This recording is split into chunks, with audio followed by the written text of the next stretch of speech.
wrote this about how every man I love ultimately shames me and leaves me for being too sexual. It's called Something Rotten in the Garden of Eden. I'm wicked, yes, the wicked witch of the West Coast, but the most wicked thing about me is between my legs, beneath my shirt, under my skirt, and if I flirt with you, you're through.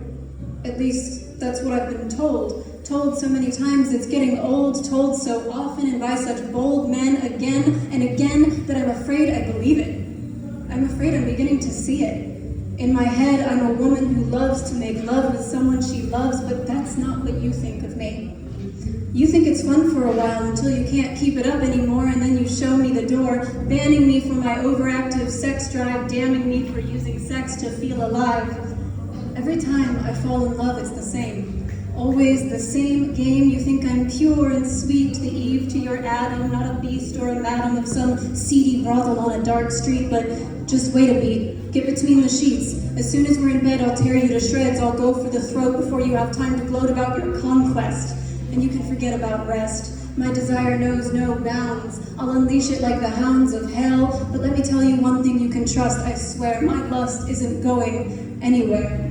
There's a poison in me that you can only see by the way my fangs glisten in dim lighting, by the way I'm always fighting back my carnal urges. I'm so toxic.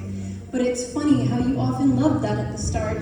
You look right past my heart, this thing that beats just so it can pump blood to the more important parts, the parts you need to sow your wild seed, and yet I'm the one who has a problem with greed.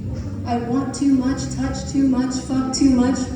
So while I think we're building a connection that transcends this earthly plane, while you're telling me that we've discovered the meaning of life through the way our bodies fit together, you're really thinking, maybe I don't want this forever.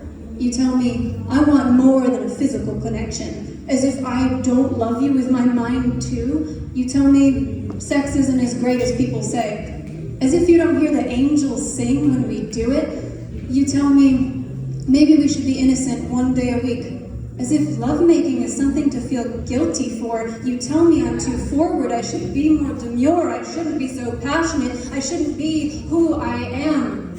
But it's not just me. It's every woman in the history of humanity damned for the profanity of their very existence in a body, wanted for their curves and then cursed for possessing them.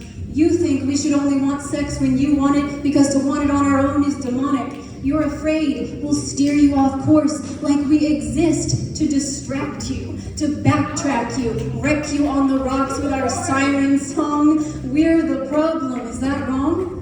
Or is it right because our dresses are too tight and you might lose sight of what's important? Little girls can't wear spaghetti straps to school even when it's hot because little boys might not be able to concentrate.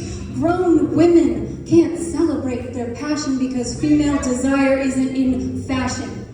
And now I feel like a monster, full of defects when all the mirror reflects is a normal woman who wants to be loved, loved in mind and body.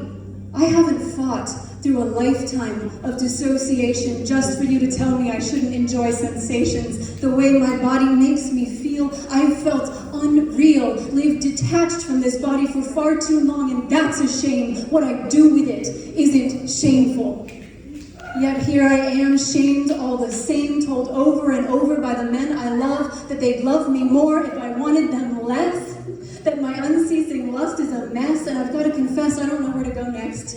Do I button up my shirt so I don't get hurt, even though the delicious feeling of your skin on mine is what I think of all the time? Or do I lean into the identity you've made for me? Slut, siren, whore, one-track mind kind of girl who'll fuck you on the floor? Sure, I'll be as wicked as you think I am, feeding poison to every man who touches me. But I can only take so much of my own toxic touch. And I know it, don't I? As certain as there's a sun in the sky that one day I'll drink my own poison and die. Maybe then the world will know. Maybe then I will know that I wasn't evil. I was a woman.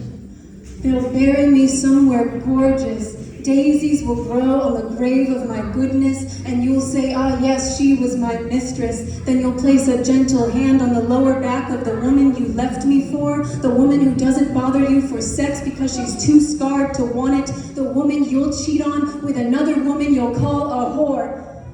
And I'll ascend above it all to sit in some high place and watch you chase the women you hate. The same story played out again, forever again. As powerless in heaven as I was on earth, I'll weep for the ones who hurt, the ones you call temptress, the ones you strip of their humanity, though what they love is the most human thing of all, to be touched, to touch the divine through the touch of flesh.